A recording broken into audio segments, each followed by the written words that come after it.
নমস্কাৰ জব আৰু কেৰিয়াৰ টিভিৰ অন্য এটা ইনফৰ্মেটিভ ভিডিঅ'লৈ আপোনালোকক স্বাগতম জনাইছোঁ। আজিৰ এই ভিডিঅ'টোত মই আপোনালোকক দেখাম কিছুমান টিচিং আৰু নন টিচিং পোষ্টৰ ভেকেঞ্চিজ ওলাইছে আৰু এই ভেকেঞ্চিসমূহ আহিছে আসাম ডাউনটাউন ইউনিভাৰ্চিটি গুৱাহাটীৰ কাৰণে। আপোনালোক যদি এলিজিবল আৰু ইণ্টাৰেষ্টেড হয় তেন্তে পোষ্টসমূহৰ কাৰণে এপ্লাই কৰি দিব পাৰিব। ইয়াত বিভিন্ন ধৰণৰ পোষ্ট আছে আৰু বিভিন্ন ধৰণৰ কোৱালিফিকেশ্যনো লাগিব পোষ্টসমূহৰ কাৰণে এপ্লাই কৰিবলৈ। সেইকাৰণে আপোনালোকে ভিডিঅ'টো স্কিপ নকৰাকৈ শেষলৈকে চাই থাকিব। যদি আপোনালোকৰ এলিজিবিলিটি মিলে তেন্তে এপ্লাই কৰি দিব পাৰিব। আসাম ডাউনটাউন ইউনিভাৰ্চিটি ৰিক্ৰুটমেণ্ট এইখন নটিফিকেশ্যনখন হয়। ইয়াতে কৈছে 92টা assistant professor, lab instructor, clinical instructor, lecturer, trainer, officer, assistant manager, digital marketing executive, career counsellor, librarian, HR executive, warden আৰু কুকৰ পোষ্ট ওলাইছে। এপ্লাই কৰাৰ যোনটো লাষ্ট ডেট হ'ব সেইটো হৈছে 30 তাৰিখ। ছেপ্টেম্বৰৰ 30 তাৰিখৰ ভিতৰত আপোনালোকে অনলাইন এপ্লাই কৰি দিব পাৰিব। এতিয়া আমি চাওঁ আহক কি পোষ্ট আছে আৰু পোষ্টসমূহৰ কাৰণে কি কোৱালিফিকেশ্যন বিচাৰিছে। প্ৰথমতে হোষ্টেলৰ ৱাৰ্ডেন মেল আৰু ফিমেল তাৰ কাৰণে 6টা পোষ্ট আছে। ইয়াৰ কাৰণে বিচাৰিছে graduate from A recognise university, minimum 3 years of experience in similar role বিচাৰিছে আৰু কৈছে free fooding and lodging will be provided. As যোনটো বিচাৰিছে সেইটো কৈছে যে 30ৰ পৰা 50 বছৰৰ ভিতৰত হ'ব লাগিব। তাৰপিছতে যোনটো এছিষ্টেণ্ট প্ৰফেচাৰৰ পোষ্ট ওলাইছে তাৰ কাৰণে 12টা ভেকেঞ্চি আছে। ছাবজেক্ট ৱাইজ ভেকেঞ্চিখিনি দেখাই দিছোঁ। হেল্থ কেয়াৰ মেনেজমেণ্টৰ কাৰণে 4টা আছে, অপ্টোমেট্ৰিৰ কাৰণে 4টা আছে আৰু চাইক'লজিকেল ক্লিনিকেলৰ কাৰণে আছে 3টা। তাৰপিছত ইয়াৰ কাৰণে কোৱালিফিকেশ্যন যোনটো বিচাৰিছে হেল্থ কেয়াৰ মেনেজমেণ্টত কৈছে MBA in health care management বা PhD প্ৰিফাৰেবল। অপ্টোমেট্ৰিত বিচাৰিছে MSc ইন অপ্টোমেট্ৰি PhD আৰু চাইক'লজি ক্লিনিকেলত বিচাৰিছে MSc ইন ক্লিনিকেল চাইক'লজি বা PhD MPhil। এবছৰ 0ৰ পৰা ইয়াতে এক্সপিৰিয়েঞ্চ যোনটো কৈছে সেইটো 0ৰ পৰা 1 year এক্সপিৰিয়েঞ্চ হ'লেও আপোনালোকে পোষ্টকেইটাৰ কাৰণে এপ্লাই কৰি দিব পাৰিব।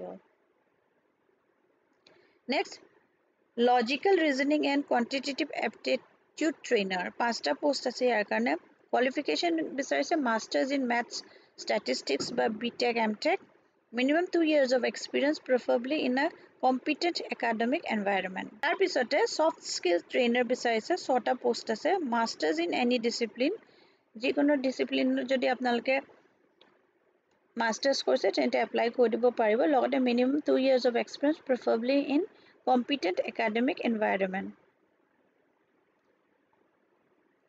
তাৰপিছত নেক্সট বিচাৰিছে লেব ইনষ্ট্ৰাক্টৰ কেমিষ্ট্ৰিৰ কাৰণে 4টা পোষ্ট আছে। ইয়াৰ কাৰণে BSc কেমিষ্ট্ৰি হ'লে হ'ব, ফ্ৰেছাৰ্ছ হ'লেও আপোনালোকে এপ্লাই কৰিব পাৰিব।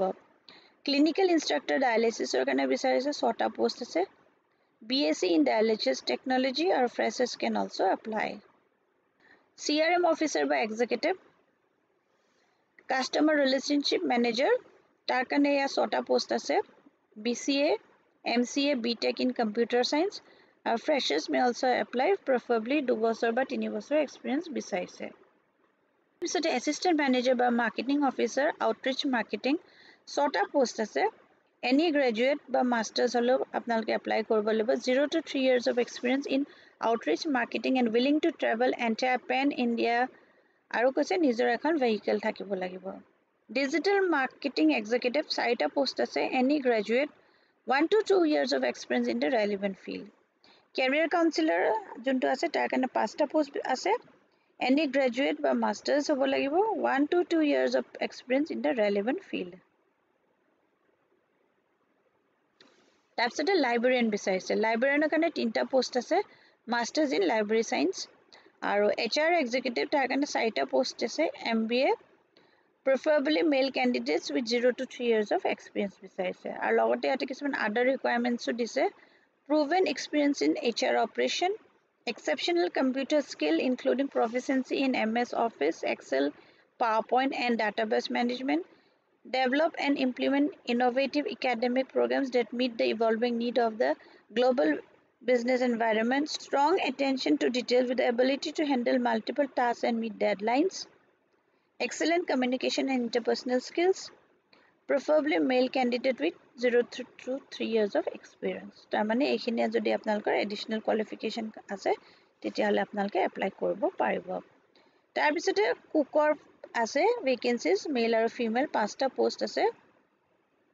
ইয়াত কৈছে candidate must be expert and have knowledge of ethnic cuisine, Assamese cuisine, South Indian snacks item, bakery, etc. 3 পৰা 4 বছৰ এক্সপিৰিয়েঞ্চ বিচাৰিছে 25 পৰা 50 বছৰ বয়সত হ'লেও হ'ব ইয়াতে কোৱালিফিকেশ্যন তেনেকৈ বিচৰা নাই আপোনালোকৰ যদি এক্সপিৰিয়েঞ্চ আছে আৰু যদি আপোনালোকে এনেকৈ কুকিং কৰিব পাৰে তেন্তে পোষ্টকেইটাৰ কাৰণে এপ্লাই কৰি দিব পাৰিব তাৰপিছতে faculty for nursing assistant professor community health nursing medical surgical nursing 5টা পোষ্ট আছে MSc নাৰ্ছিং উইথ PhD আৰু 3 years of experience in teaching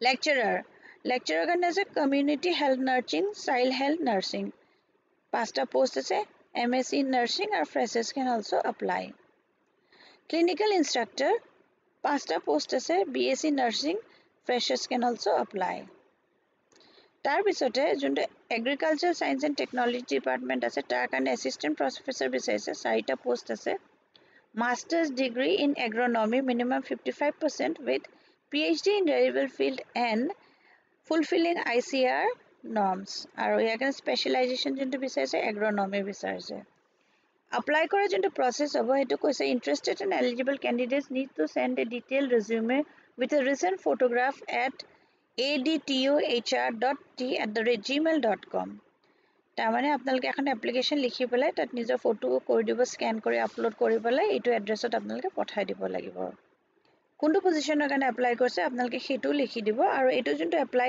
কৰিব ইমেইলৰ থ্ৰু দি তাৰ লাষ্ট ডেট হ'ব 30 তাৰিখ 30 তাৰিখৰ ভিতৰত আপোনালোকে পোষ্টকেইটাৰ কাৰণে এপ্লাই কৰি দিব লাগিব আৰু ইয়াতে এতিয়া আপোনালোকে ইনিশিয়ালি কোনো ডকুমেণ্টছৰ কথা লিখা নাই খালি ফটোখনে দিব দিছে যদি আপোনালোকৰ শৰ্টলিষ্টেড হয় তেওঁলোকে চাগে ডকুমেণ্ট ভেৰিফিকেশ্যনৰ কাৰণে মাতিব আৰু তেতিয়া আপোনালোকৰ অৰিজিনেল ডকুমেণ্টছবিলাক চাব এই পোষ্টকেইটাৰ কাৰণে এপ্লাই কৰিবৰ কাৰণে আপোনালোকে কোনো ফিজো দিব নালাগে আৰু একো তেনেকৈ ৰিটেন এক্সামো নহয় চ' এইটো এটা ভাল অপৰচুনিটি হয় বহুতখিনি পোষ্ট আছে আৰু 92 আপোনালোকে যদি মানে ইণ্টাৰেষ্টেড হয় তেন্তে পোষ্টকেইটাৰ কাৰণে এপ্লাই কৰি দিব পাৰিব আশা কৰোঁ ভিডিঅ'টো চাই ভাল পালে ভিডিঅ'টো যদি চাই ভাল পাইছে তেন্তে লাইক এটা কৰি দিব আৰু ফ্ৰেণ্ডছ আৰু ফেমিলিৰ মাজতো শ্বেয়াৰ কৰি দিব কোনোবা যদি ইণ্টাৰেষ্টেড হয় তেন্তে এই পোষ্টকেইটাৰ কাৰণে তেখেতলোকে এপ্লাই কৰিব পাৰিব আপোনালোকে যদি এতিয়ালৈকে মোৰ চেনেলটো ছাবস্ক্ৰাইব কৰা নাই আপোনালোকক অনুৰোধ কৰিম চেনেলটো ছাবস্ক্ৰাইব কৰি ল'ব আৰু লগতে বেল আইকনটো ক্লিক কৰি থ'ব তেতিয়া যেতিয়া মই নতুন ভিডিঅ'জ আপলোড কৰিম আপোনালোকৰ ওচৰত নটিফিকেশ্যনটো আহি যাব আৰু যিমান পাৰে আপোনালোকে মোৰ চেনেলটো ফ্ৰেণ্ডছ আৰু ফেমিলিৰ মাজতো শ্বেয়াৰ কৰি দিব তেতিয়া কাৰোবাৰ যদি কিছুমান চাকৰিৰ আৱশ্যকতা থাকে তেখেতলোকে পোষ্টবিলাকৰ কাৰণে এপ্লাই কৰি দিব এইটো চেনেলত মই 100% জেনুইন আৰু অথেণ্টিক ভিডিঅ'জ দিওঁ আৰু সেইকাৰণে আপোনালোকে যদি চাকৰিৰ খবৰ বিভিন্ন ধৰণৰ চাকৰিৰ খবৰ যদি আপোনালোকে প্ৰথমতে পাবলৈ ইণ্টাৰেষ্টেড হয় তেন্তে ডেফিনেটলি চেনেলটো ছাবস্ক্ৰাইব কৰি ল'ব আকৌ এটা নতুন ভিডিঅ' লৈ লগ পাম ধন্যবাদ